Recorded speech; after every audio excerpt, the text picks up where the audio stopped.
नमस्ते। हड़प्पा सिविलाइजेशन, वैदिक कल्चर के बाद हम आपसे बात करने जा रहे हैं बुद्धिज़्म और जैनिज़्म के बारे में। उन दोनों टॉपिक्स के बाद आइए अब बुद्धिज़्म और जैनिज़्म को समझते हैं। बुद्धिज़्म और जैनिज़्म आए कैसे, इसके बारे में बात करेंगे। अगर आपने मेरी वीडियो को देखा होगा प्रभात एग्ज़ाम के साइट पे जाकर, तो वैदिक पीरियड में मैंने आपसे बताया था कि जब वैदिक पीरियड स्टार्ट हुआ था, उसके बाद जैसे जैसे वैदिक पीरियड चल रहा था, आगे बढ़ रहा था, लोग ज्ञान ले रहे थे, तब लोगों ने जाति, धर्म इन सबको बांट दिया था और मांस वगैरह खाने लगे थे, नॉनवेज खाने लगे थे। बहुत चीज़ें गलत हो रही थी। बौद्ध धर्म, जैन धर्म दोनों ही बहुत पुराने धर्म हैं और दोनों ही एक साथ ही आए थे। ये दोनों धर्म भारतीय समाज में मैसेज देने आए थे और आज भी इनका बहुत ज़्यादा महत्व है। ये आए क्यों थे? क्योंकि तब ब्राह्मण को बहुत ज़्यादा रिस्पेक्ट मिलने लगी थी, बहुत ज़्यादा उनकी वाहवाही हो रही थी। और लेकिन इस चीज़ को लेकर क्षत्रिय और जो शूद्र थे, जो वैश्य थे, वो परेशान थे। उन लोगों ने अब ये तय कर लिया था कि अब हम लोग धरना देंगे, हड़ताल करेंगे, ये चीज़ें करेंगे कि इनको रिस्पेक्ट कैसे मिल रही हैं। बहुत चीज़ें गलत होने लगी थी, जिसके चक्कर में बुद्धिज़्म और जैनिज़्म आए थे। बुद्धिज़्म और जैनिज़्म में हम आपसे बात करेंगे सबसे पहले गौतम बुद्ध के बारे में। गौतम बुद्ध के बारे में हम जानेंगे उनका जीवन परिचय, गौतम बुद्ध ने अपना पहला उपदेश कहाँ दिया था, गौतम बुद्ध की मृत्यु कैसे हुई थी, उन्होंने कौन से संघ की स्थापना की थी, बौद्ध धर्म का प्रसार कौन से देश में हुआ था, सब कुछ के बारे में। जीवन परिचय, पहला उपदेश कहाँ दिया था, मृत्यु कैसे हुई थी, कौन से संघ की स्थापना करी थी, प्रसार कौन से देश में हुआ था। गौतम बुद्ध का जन्म 563 में हुआ था, लुम्बिनी, जो फिलहाल अभी नेपाल के नाम से जाना जाता है, वहाँ पर हुआ था। उनके पिता शुद्धोधन शाक्य गणराज्य के राजा थे और माता माया देवी थी। उनका असली नाम था सिद्धार्थ गौतम। जन्म के 7 दिन बाद ही उनकी माता का निधन हो गया था और उनका पालन पोषण उनकी मौसी ने किया था। अब गौतम बुद्ध के दिमाग में ये चीज़ कहाँ से आई कि उन्हें सब कुछ छोड़ के, पूरा संसार छोड़ के जाके ज्ञान की प्राप्ति करनी है। एक दिन गौतम ने 4 दृश्यों को एक साथ देखा। एक बूढ़ा आदमी, एक बीमार आदमी, एक मृतक और एक सन्यासी। मतलब उसके बाद से उनके दिमाग में घूमने लगा था कि इस दुनिया में कोई भी अस्थिरता नहीं है, मतलब कोई भी एक टाइम नहीं रह सकता, चीज़ें चेंज होगी। जो पैदा हुआ है वो बूढ़ा भी होगा, वो बीमार भी पड़ेगा, वो मरेगा भी। 29 वर्ष की उम्र में वो अपना घर छोड़ चुके थे। तब उनका एक बेटा था राहुल, और अब वो संन्यास के लिए निकल गए थे। उन्होंने पहले कई गुरुओं से शिक्षा लेने की कोशिश करी थी, लेकिन वो संतुष्ट नहीं हुए थे। उन्होंने कठोर तपस्या करी, लेकिन उन्हें लगा कि ये भी कहीं ना कहीं अधूरा है, इतना काफ़ी नहीं है। अंत में वो बोध गया, यानी बिहार गए। वहाँ वो पीपल के पेड़ के नीचे ध्यान लगाया और 35 वर्ष की उम्र में उन्हें पूरा ज्ञान प्राप्त हुआ था। इसलिए आज हम उनको बुद्ध कहते हैं। बुद्ध मतलब जिनके पास बहुत ज्ञान है, ज्ञान प्राप्त करने वाले। बुद्ध ने अपना पहला उपदेश दिया था वाराणसी में। कहाँ दिया था उपदेश? कहाँ दिया था?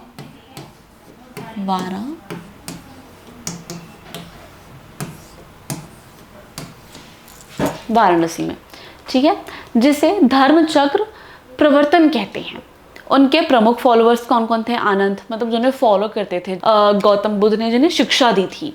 अनंत, उपाली, महाकश्यप, शारिपुत्र और मोद्गल्यायन। उनके उपदेशों को त्रिपिटक ग्रंथों, त्रिपिटक बौद्ध धर्म के पवित्र ग्रंथों का कलेक्शन है। ऐसा कहा जाता है कि गौतम बुद्ध की मृत्यु हुई थी जहरीला खाना खाने से। गौतम बुद्ध की मृत्यु कैसे हुई थी? जहरीला खाना खाने से। लेकिन उन्हें पहले ही, जब उन्होंने एक निवाला लिया था, उन्हें तभी ये ज्ञात हो गया था कि इस भोजन में जहर है। उन्होंने फिर भी उस खाने को खाया। फिर वो निकल पड़े। जैसे जैसे वो आगे बढ़ते गए, उन्हें बहुत सारी बीमारियां होने लगी थी। उसके बाद वो ज़मीन पर लेट गए। उन्होंने वहीं किसी चीज़ पर अपना सिर टिकाया और अपने शिष्यों को अपना लास्ट मैसेज दिया।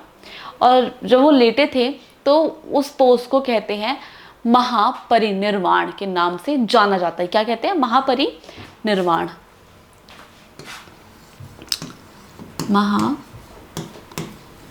परिनिर्वाण।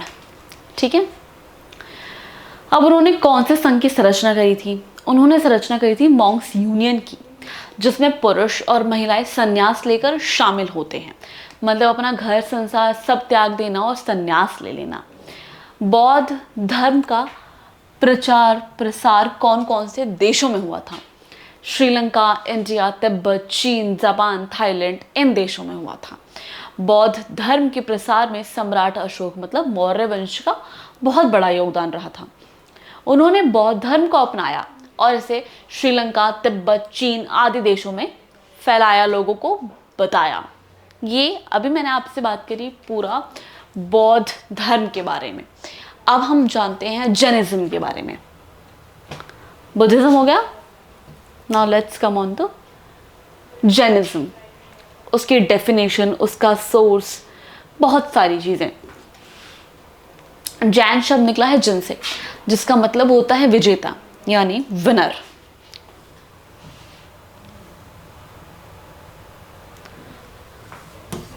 कहां से निकला है? जिन से। इसका मीनिंग क्या है?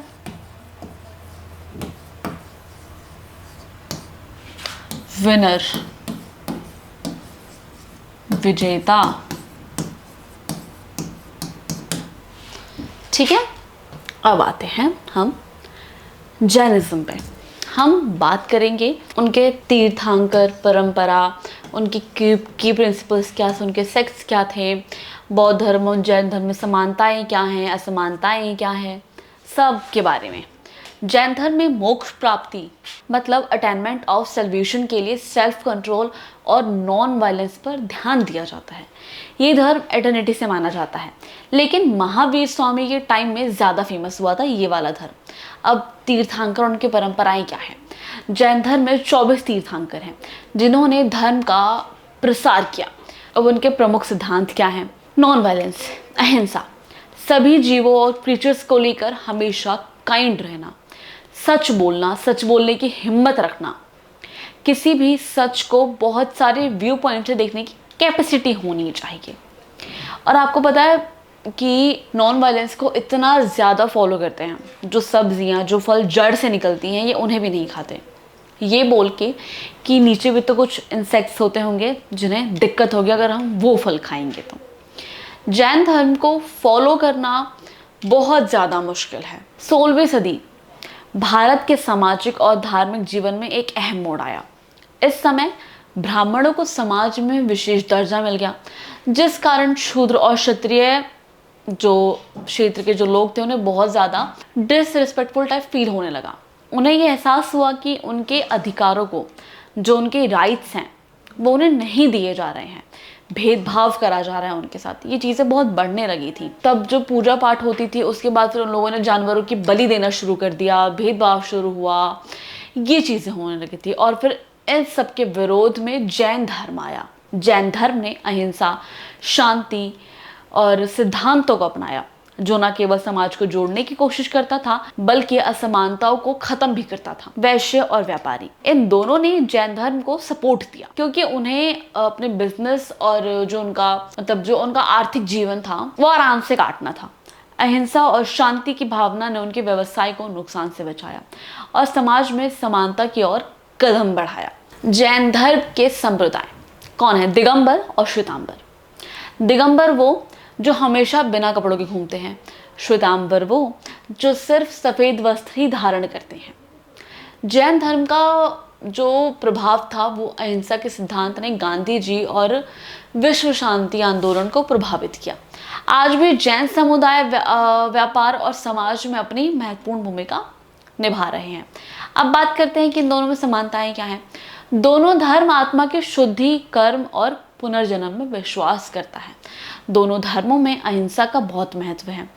दोनों ने वेदों और हिंदू धर्म के पुरानी प्रथाओं को मना कर दिया, नकार दिया। दोनों धर्मों में ध्यान और आत्मिक विकास पर जोर दिया। पहला तीर्थंकर कौन थे? ऋषभदेव आदिनाथ, जिन्हें राजा भरत का पिता माना जाता है। लास्ट थे Mahavir Swami, 6th century BC में।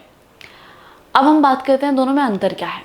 बौद्ध धर्म और जैन धर्म में, बुद्धिज़्म और जैनिज्म में ईश्वर के बारे में, बौद्ध धर्म में किसी ईश्वर की पूजा नहीं होती, जबकि जैन धर्म में कोई विशेष ईश्वर नहीं होता, लेकिन तीर्थंकर का सम्मान किया जाता है। बौद्ध धर्म का लक्ष्य निर्वाण है, जबकि जैन धर्म का लक्ष्य मोक्ष है। बौद्ध धर्म में साधारण जीवन जीने की बात की जाती है, जबकि जैन धर्म में कठिन तपस्या और साधना पर बल दिया जाता है।